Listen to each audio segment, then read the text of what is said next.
Simon Hoban. BBC Radio Merseyside.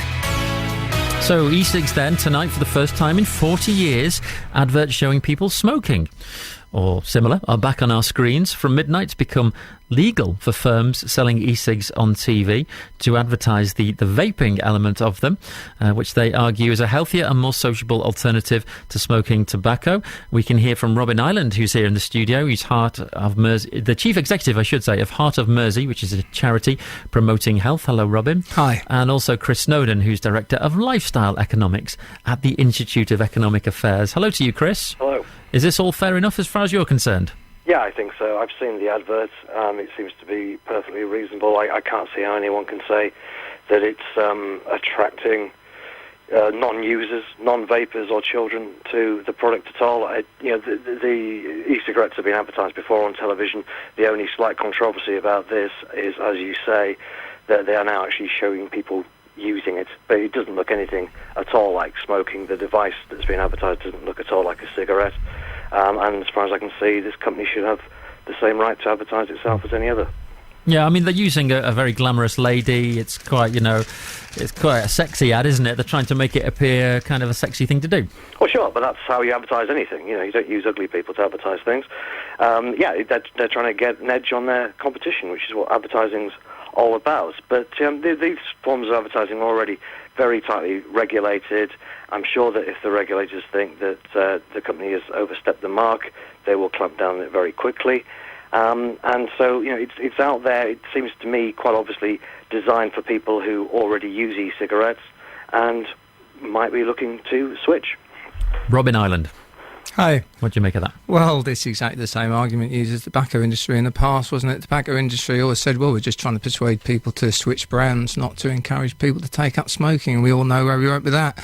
Tobacco companies who tend to own the e-cigarette companies. So let's put it this way. I'm not very comfortable about their motivation. I'm not very comfortable about what they tend to do. And certainly custom and practice, what we've seen from e-cigs so far is an attempt to glamorise them, sometimes an attempt to use sexual innuendo. It doesn't strike me as it's aimed at adults. It tends to be aimed at the younger market, as far as I can see. Is that not a concern of yours, Chris, that perhaps teenagers will see this as sort of cool, just as they did in the 50s with, celebs and Hollywood stars using them? Well, no, not really. I mean, the aim of advertising in general is to get people to switch. This is what seems to be widely misunderstood.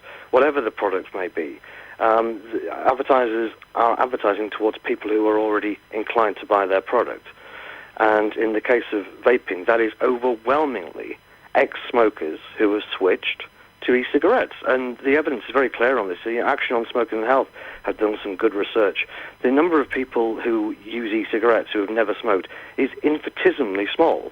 It's nearly all ex-smokers, like myself, I have to say, ex-smokers who have switched over to e-cigarettes, and their health has benefited from it. So I'm surprised and disappointed to hear that somebody who's working in the health community is opposed to this. If these products can be sold to smokers, can be made glamorous to smokers, then that's only a good thing if it leads to them switching. There's almost no evidence that non-smokers are interested in these, and let alone that non-smokers will be interested in e-cigarettes and then for some odd reason suddenly decide to spend 10 times as much for a vastly more dangerous combustible cigarette.